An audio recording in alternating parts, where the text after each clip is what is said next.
ஆண்டுடைய பரிசுத்த நாமம் மகிமைப்படுவதாக. உங்கள் ஒவ்வொருவரையும் இயேசு கிறிஸ்துவின் இனிதான நாமத்தினாலே நான் வாழ்த்தி வரவேற்கிறேன். கர்த்தர் உங்களோடு கூட என்னோடு கூட இருந்து செய்கிற எல்லா மகத்தான காரியங்களுக்காக கர்த்தருக்கு ஸ்தோத்திரம் உண்டாவதாக. இந்த மனமகிழ்ச்சி நேரம் என்கிறதான இந்த ப்ரோக்ராம் உங்களுக்கு மிகுந்த ஆசீர்வாதமாக இருக்கும் என்பதில் எந்த சந்தேகமும் இல்லை. ஆசீர்வதிக்கப்படும் பொழுது நீங்கள் மற்றவர்களுக்கும் அதை தெரியப்படுத்துங்கள், மற்றவர்களுக்கும் அதை அனுப்பி தாருங்கள். இந்த ஊழியங்கள் வளர நீங்கள் ஜெபியுங்கள், நாங்களும் ஜெபிக்கிறோம். கர்த்தர் நிச்சயம் எந்த நோக்கத்தோடு இந்த ஊழியம் செய்யப்படுகிறதோ அதை கர்த்தர் ஆசீர்வதிப்பார். இதை பார்த்து கொண்டிருக்கிற உங்கள் ஒவ்வொருவரையும் நிச்சயம் தேவன் நடத்த அவர் வல்லமையுள்ளவர். கர்த்தருடைய பரிசுத்த நாமத்துக்கு மகிமை உண்டாவதாக. இன்றைய நாளிலும் நான் ஒரு வசனத்தை உங்களுக்கு ஆசீர்வாதமாக உங்களுக்கு முன்பதாக கொண்டு வர நான் ஆசைப்படுகிறேன். யோவான் சுவிசேஷம் 16வது அதிகாரம் 20வது வசனம் நம்ம எல்லாருக்கும் பரிச்சயமான ஒரு வசனம். மெய்யாகவே மெய்யாகவே நான் உங்களுக்கு சொல்லுகிறேன், நீங்கள் அழுது புலம்புவீர்கள், உலகமோ சந்தோஷப்படும். நீங்கள் துக்கப்படுவீர்கள், ஆனாலும் உங்கள் துக்கம் சந்தோஷமாக மாறும். கர்த்தருக்கு ஸ்தோத்திரம் உண்டாவதாக. உங்களுடைய துக்கம் சந்தோஷமாய் மாறும். இதை பார்த்து கொண்டிருக்கிற உங்கள் ஒவ்வொருவரையும் பார்த்து ஆவியானவர் திருவுளம் பற்றுகிற வார்த்தை, உன் துக்கம் சந்தோஷமாய் மாறும். கர்த்தருக்கு ஸ்தோத்திரம் உண்டாவதாக. நீங்களும் நானும் ஆராதிக்கிற தேவன் நாம் துக்கத்தில் இருக்க வேண்டும் என்று ஒரு நாளும் அவர் விரும்புவதே கிடையாது. தம்மை நம்புகிறவர்கள், தம்மை அறிந்திருக்கிறவர்கள், தம்மை பின்பற்றுகிறவர்கள், தம்மை ஆராதிக்கிற தம்முடைய பிள்ளைகள் துக்கத்தில் இருப்பதை ஒருபோதும் கர்த்தர் விரும்புவதே கிடையாது. அப்படி இருந்தும் என்னுடைய வாழ்க்கையில துக்கம் வரும் பொழுது அந்த துக்கங்களை எல்லாம் கர்த்தர் சந்தோஷமாய் மாற பண்ணுகிறார். கர்த்தருக்கு ஸ்தோத்திரம் உண்டாவதாக. உலகத்திலே உங்களுக்கு உபத்திரவம் உண்டு என்று வேதம் சொல்லுகிறது. உலகத்தில் உபத்திரவம் உண்டு, ஆனாலும் நீங்கள் திடன் கொள்ளுங்கள், நான் உலகத்தை ஜெயித்தேன். அப்படின்னு என்ன அர்த்தம்? இந்த எந்த உபத்திரவமும் உங்களை ஒன்றும் செய்ய முடியாது. கர்த்தருக்கு ஸ்தோத்திரம் உண்டாவதாக. இந்த மனமகிழ்ச்சி நேரம் என்கிறதான இந்த நிகழ்வை பார்த்து கொண்டிருக்கிற உங்கள் ஒவ்வொருவருடைய வாழ்க்கையிலும் கர்த்தர் அந்த சந்தோஷத்தை நிரந்தரமாக்கி தருவாராக. அந்த களிப்பை ஆண்டவர் நிரந்தரமாக்கி தருவாராக. அந்த மன மகிழ்ச்சியை ஆண்டவர் உங்கள் ஒவ்வொருடைய வாழ்க்கையிலும் நிரந்தரமாக்கி தருவாராக. ஏதோ ஒரு துக்கம் உங்களுடைய வாழ்க்கையில் நடந்த, ஏதோ ஒரு சோகம், கடந்த காலத்தில் நடந்த ஒரு ஸ்தோத்திரம் சம்பவம், இல்லையென்றால் நம்பினவர்களால், உறவுகளால், நண்பர்களால், குடும்பத்தில் இனம் புரியாமல் எந்த சூழ்நிலையில் துக்கத்தோடு ஒருவேளை நீங்கள் அமர்ந்து இதை பார்த்து கொண்டிருப்பீர்கள். ஆனால் ஆண்டவர் உங்களை பார்த்து சொல்றாரு, உன் துக்கம் சந்தோஷமா மாறும். இருக்கிற இடங்கள்ல கர்த்தரை ஸ்தோத்திரம் பண்ணுங்க, அறிக்கை பண்ணுங்க, கை உயர்த்தி அறிக்கை பண்ணுங்க, என்னுடைய துக்கம் சந்தோஷமாய் மாறும். என் துக்கத்தை கர்த்தர் சந்தோஷமாய் மாற்றுவார். அறிக்கை பண்ணுங்க. ஒரு நிமிஷம். ஹல்லேலூயா, ஆமென், ஆமென். அறிக்கை பண்ணும் போதே அது நடக்கிறது. அறிக்கை பண்ணும் பொழுதே தேவன் அதை செய்கிறார். எல்லா துக்கமும் இயேசுவின் நாமத்தில், இயேசுவின் நாமத்தில், இயேசுவின் நாமத்தில் இப்பொழுதே எல்லா இருதயங்களை விட்டு மறைகிறது, மாறுகிறது. கர்த்தருடைய வல்லமை. ஆண்டவரே அறிக்கை பண்ணுங்க. என்னுடைய துக்கம் எல்லாம் சந்தோஷமாய் மாறும். ஆனாலும் உங்கள் துக்கம் சந்தோஷமாய் மாறும். நம்முடைய தேவன் நம்மை சந்தோஷப்படுத்துகிற கர்த்தர், மன மகிழ்ச்சி ஆக்குகிற கர்த்தர், நம்மை நிறைவாய் செழிப்பாய் நம்மை செழித்தோங்க பண்ணுகிற நம்முடைய நல்ல தேவன். கர்த்தருக்கு ஸ்தோத்திரம் உண்டாவதாக. உலகம் எத்தனை சம்பவங்களை, எத்தனை பிரச்சனைகளை, எத்தனை போராட்டங்களை, எத்தனை சூழ்நிலைகளை மாறி மாறி நம்முடைய வாழ்க்கையில ஸ்தோத்திரம் உலகம் ஆமென் அனுமதித்தாலும் விதைத்தாலும் அவை எல்லாவற்றிலும் இருந்து நம்மை விடுதலையாக்கி ஜெய கம்பீரமாய் நிற்க பண்ணுகிற ஒரு சேனைகளின் கர்த்தர் உங்களோடும் என்னோடும் கூட ஆண்டவர் இருக்கிறார். கர்த்தருக்கு ஸ்தோத்திரம் உண்டாவதாக. 38ஆம் சங்கீதம் 17வது வசனத்துல தாவீது இப்படி சொல்லுகிறான், நான் தடுமாறி விழ ஏதுவாய் இருக்கிறேன், என் துக்கம் எப்பொழுதும் என் முன்பாகவே இருக்கிறது. கர்த்தருக்கு ஸ்தோத்திரம் உண்டாவதாக. சில நேரங்களில் நம்ம வாழ்க்கையில் வருகிற சில துக்கங்கள், அதிகரிக்கிற சில துக்கங்கள், நம்ம சாப்பிட்டு பார்த்தாலும், வெளியில் போய் பார்த்தாலும், மற்றவங்ககிட்ட பேசி பார்த்தாலும், மைண்டை எதெல்லாமோ நம்ம ஸ்தோத்திரம் நம்முடைய சிந்தைகளை நம்ம செலுத்தி பார்த்தாலும் சில துக்கங்கள் அது மறைவதே இல்லை. அது நம்முடைய கண்களுக்கு முன்பதாகவே இருக்கும். சில இழப்புகளாக இருக்கலாம். கர்த்தருக்கு ஸ்தோத்திரம். கடந்த நாட்களில் வந்த சில இழப்புகள் ஆமென் ஸ்தோத்திரம், பொருளாதாரத்திலேயோ இல்லை ஒரு உயிர் இழப்போ, நேசித்தவர்களோ ஆமென் இல்லை சரீர பிரகாரமாக மாறாத சில வியாதி அவைகளினாலோ எப்பேற்பட்ட துக்கமாக இருந்தாலும் அவன் சொல்லுகிறான், என் துக்கம் என் கண்ணு முன்னாடியே இருக்குது அப்படிங்கிறார். இந்த நேரத்தில் கர்த்தர் உங்களை பார்த்து சொல்றார், அப்படி உங்க கண்களுக்கு முன்பதாக இருக்கிற நாள்பட்ட துக்கங்களை என் கர்த்தர் இந்த நாளில் சந்தோஷமாய் மாற பண்ண அவர் வல்லமையுள்ளவர். நாள்பட்ட துக்கங்கள் மாறும், மாத கணக்கான துக்கங்கள் மாறும், வருட கணக்காக உங்கள் வாழ்க்கையில இருக்கிறதான எல்லா துக்கங்களையும் என் கர்த்தர் மாற்றி போட அவர் வல்லமையுள்ளவராக இருக்கிறார், உண்மையுள்ளவராக இருக்கிறார். உங்க துக்கம் சந்தோஷமாய் மாறும். 39ஆம் சங்கீதம் 2வது வசனத்தில் வேதம் சொல்லுகிறது, நான் மௌனமாகி ஊமையாய் இருந்தேன், நலமானதையும் பேசாமல் அமர்ந்திருந்தேன், ஆனாலும் என் துக்கம் அதிகரித்தது. கர்த்தருக்கு ஸ்தோத்திரம் உண்டாவதாக. பேசினாதான் துக்கம் வருது அப்படின்னு சொல்லி நான் பேசாம இருந்தேன். ஃபோனை ஆஃப் பண்ணேன், சுவிட்ச் ஆஃப் பண்ணேன். ஸ்தோத்திரம். வாட்ஸ்அப்பில் காண்டாக்டை என்ன செஞ்சேன், நான் எடுத்து விட்டேன். நான் ஃப்ளைட் மோடில் போட்டு விட்டேன். என்னுடைய வாயை நான் என்ன செஞ்சேன், நான் அமைதியாக்கினேன். நான் பேசாமல் அமைதியாக இருந்து பார்த்தேன், அப்படியாவது என் துக்கம் மாறும்னு. இல்லை, என் துக்கம் அதிகரிச்சுக்கிட்டே இருக்குது. நான் என்ன செய்ய?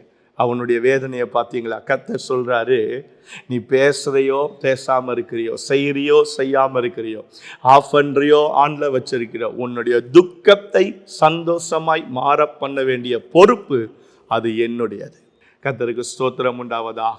என் துக்கம் அதிகரிக்குது ஆண்டவரே, நான் பேசாம இருந்தாலும் என் துக்கம் அதிகரிக்குது. இல்லப்பா, இல்லை, நீ பேசாம இருந்து இந்த துக்கம் உன்னை அமிழ்த்தி இந்த துக்கத்திலேயே நீ அமிழ்ந்து போகிறத நான் விரும்புகிற தேவன் அல்ல. அதிசீக்கிரமாகவே உன்னுடைய துக்கத்தை எல்லாம் நான் சந்தோஷமாய் மாற பண்ணுவேன் என்று கர்த்தர் வாக்கு கொடுக்கிறார். கை உயர்த்தி கர்த்தரை ஸ்தோத்திரம் பண்ணுங்க.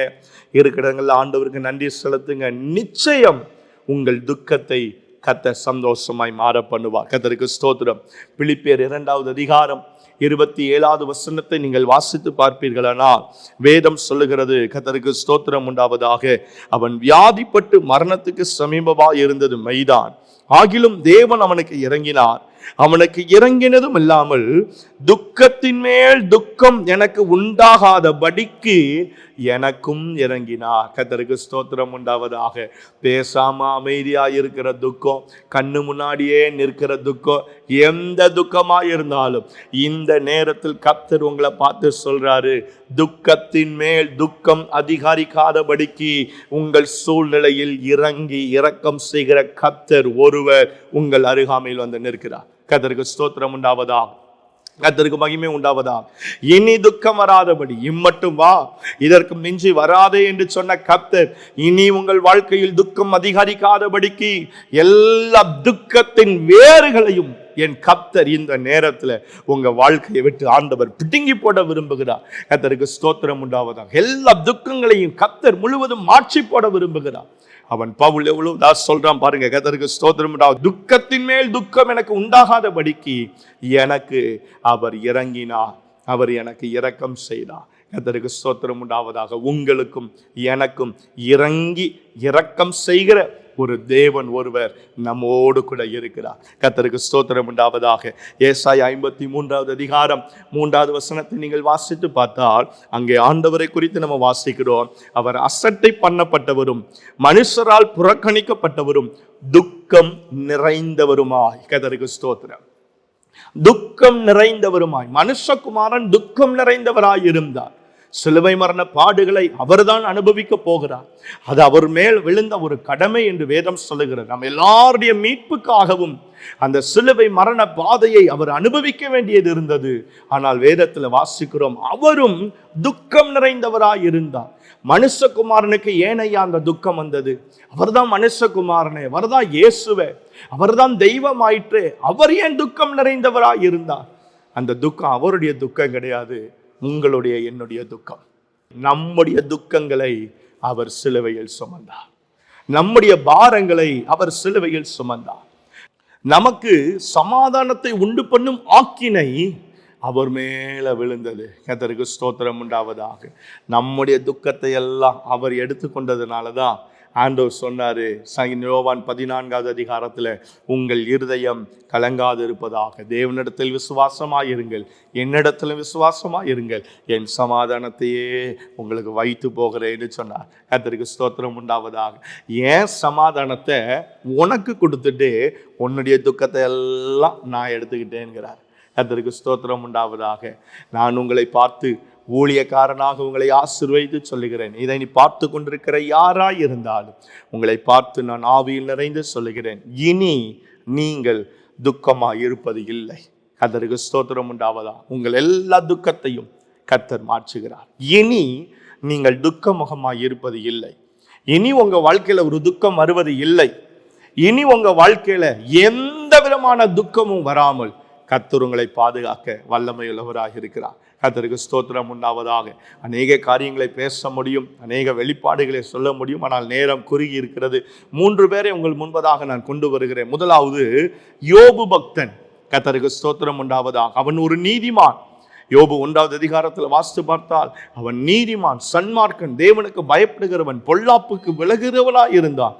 ஆனால் அவனுடைய வாழ்க்கையில யாரும் எதிர்பாராத, யோபு கூட சற்றும் யோசித்திராத ஒரு பெரிய துக்கம் யோபுவினுடைய வாழ்க்கையில வந்தது. கர்த்தருக்கு ஸ்தோத்திரம். எல்லாம் அழிந்து போனது, எல்லாம் மாறினது. ஸ்தோத்திரம். பிள்ளைகள் மரித்தார்கள், ஆடு மாடுகள் மரித்தது, ஒட்டகங்கள் மரித்தது, கழுதைகள் எல்லாம் மரித்தது, இருக்கிற எல்லாம் போனது. கர்த்தருக்கு ஸ்தோத்திரம் உண்டாவதாக. சரீரத்துல பலன் இருந்தாவாது அதை தாங்க முடியும். சரீரமும் உருக்குலைந்து போனது.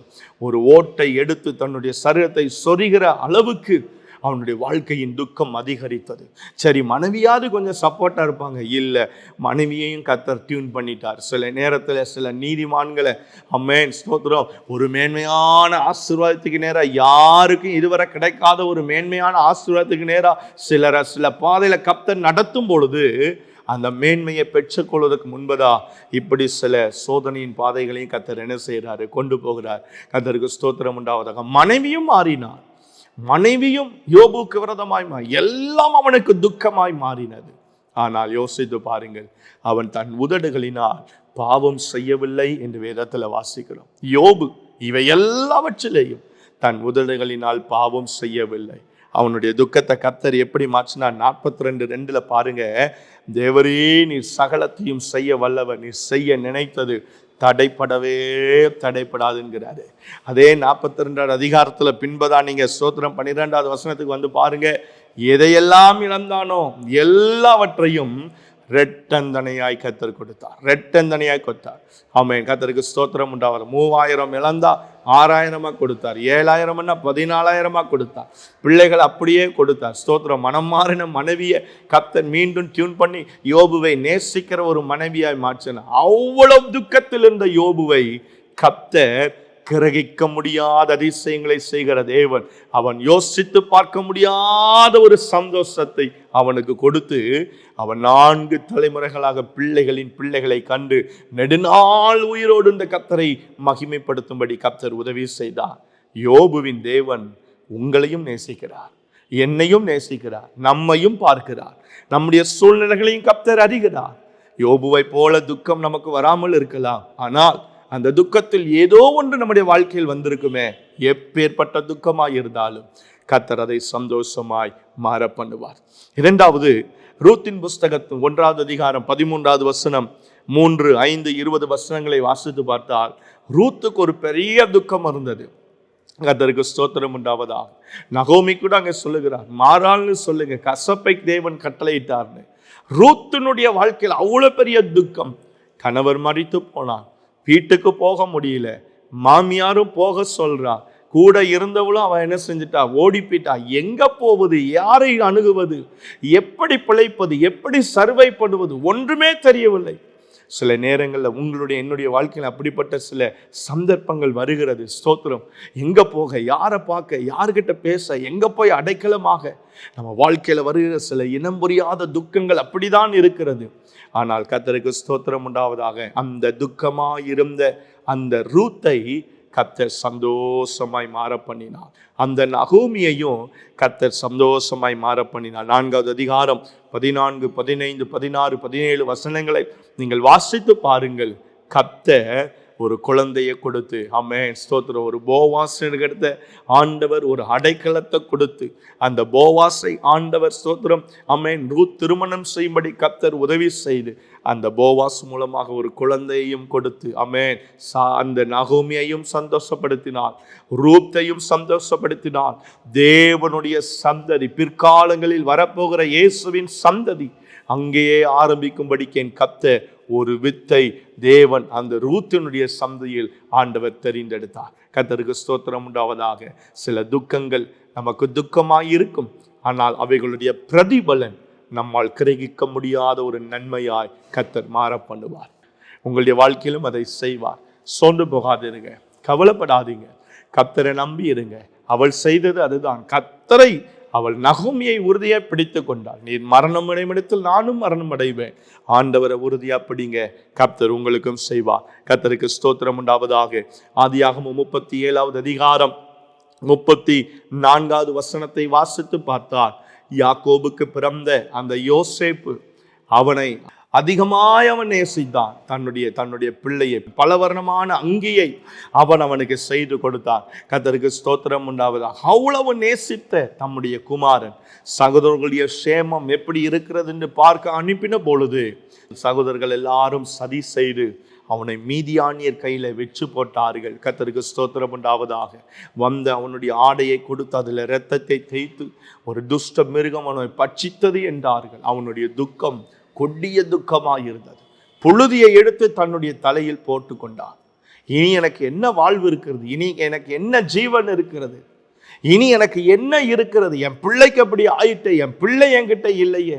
எத்தனை பிள்ளைகள் இருந்தாலும், எத்தனை ஆஸ்திகள் இருந்தாலும், ஆடு மாடுகள் இருந்தாலும், சம்பாத்தியம் இருந்தாலும், எனக்குன்னு இருந்தது அதுதானே, என்னுடைய ஒரே ஹோப் அதுதானே, அதுவும் என்னை விட்டு போனது. புழுதியை மேலே தூக்கி போட்டு கொண்டான்.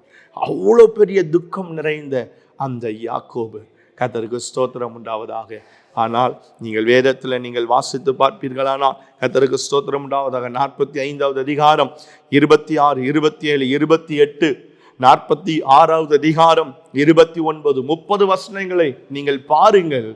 அதே யோசேப்பின் இடத்தில் தகப்பனை அழைத்து வரும்படிக்கு ஒரு செய்தி வந்தது. யாக்கோபின் ஆவி உயிர்த்தது என்று வேதம் சொல்லுகிறது. கர்த்தருக்கு ஸ்தோத்திரம் உண்டாவதாக.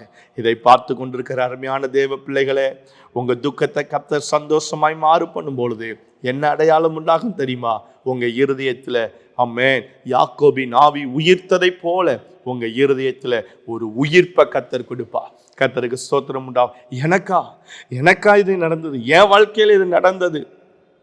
ஜீரணிக்க முடியாத ஒரு சந்தோஷத்தின் அடையாளம் உங்க வாழ்க்கையில உண்டாகும். கர்த்தருக்கு ஸ்தோத்திரம் உண்டாகும். நான் இப்பொழுதே போய் பார்ப்பேன் என்று அவன் வேகமாய் போய் தன்னுடைய பிள்ளையை பார்க்கும்படி போகிறான். 2 பேரும் கழுத்தை கட்டிப்பிடித்து அழுகிறார்கள். யாக்கோபின் துக்கத்தை கர்த்தர் சந்தோஷமாய் மாற பண்ணினார். யோபுவின் துக்கம் மாறுமானார், ரூத்தின் துக்கம் மாறுமானார், யோசேப்பினுடைய துக்கம் மாறுமானார், உங்களுடைய துக்கத்தையும் சந்தோஷமாய் மாற பண்ண என் கர்த்தர் அவர் உண்மையுள்ளவராய் இருக்கிறார். கர்த்தரை மாத்திரம் விசுவாசித்து நடங்கள். கர்த்தரை உறுதியாய் பிடித்துக் கொள்ளுங்கள். தேவனுடைய சமூகத்தில் நேரம் செலவிடுங்கள். கர்த்தருடைய பாதத்தை மாத்திரம் உறுதியாய் நீங்கள் பிடித்து தேவனை மாத்திரம் நீங்கள் நெருங்கி சேவியுங்கள். உங்கள் எல்லா துக்கத்தையும் கர்த்தர் சந்தோஷமாய் மாற பண்ணுவார். நீங்க சந்தோஷமா இருப்பீங்க, சாட்சி சொல்லுவீங்க. கர்த்தர் உங்களை அப்படி மாற்றுவார். உங்களுக்காக நான் ஜெபிக்கிறேன். எங்கள் சர்வ வல்லமையுள்ள தெய்வமே, பரலோக பிதாவே, உம்மை நன்றியோடு நாங்கள் ஸ்தோத்திரிக்கிறோம். இந்த வார்த்தைக்காக உமக்கு ஸ்தோத்திரம். ஆண்டவரே, எங்களுடைய துக்கங்களை எல்லாம் நீர் சுமந்து கொண்டு உம்முடைய சமாதானத்தை நீர் எங்களுக்கு தந்ததற்காக ஸ்தோத்திரம். அதை நினைத்து தியானிக்கிற இந்த நாட்களில் இதை பார்த்து கொண்டிருக்கிற ஒவ்வொருடைய வாழ்க்கையிலும் இருக்கிற எல்லா துக்கங்களையும் கர்த்தர் சந்தோஷமாய் மாற பண்ணுவீராக. யோபுவின் துக்கத்தை மாற்றினவர், நகோமியின் துக்கத்தை மாற்றினவர், யோசேப்பின் துக்கத்தை மாற்றினவர். இதை பார்க்கிற ஒவ்வொருடைய துக்கங்களையும் கர்த்தர் சந்தோஷமாய் நீர் மாற பண்ணும்படியா நாங்கள் ஜெபிக்கிறோம். களிப்பாய் நீர் மாற்றும். உம்முடைய நாமம் மகிமைப்படட்டும், சாட்சியுள்ளவர்களாய் நிறுத்தும். இயேசுவின் அற்புதமான நாமத்தில் வேண்டி ஜெபிக்கிறோம் எங்கள் நல்ல பிதாவே. ஆமென், ஆமென், ஆமென். கர்த்தர் உங்கள் எல்லாரையும் ஆசீர்வதிப்பாராக. ஆமென், ஆமென்.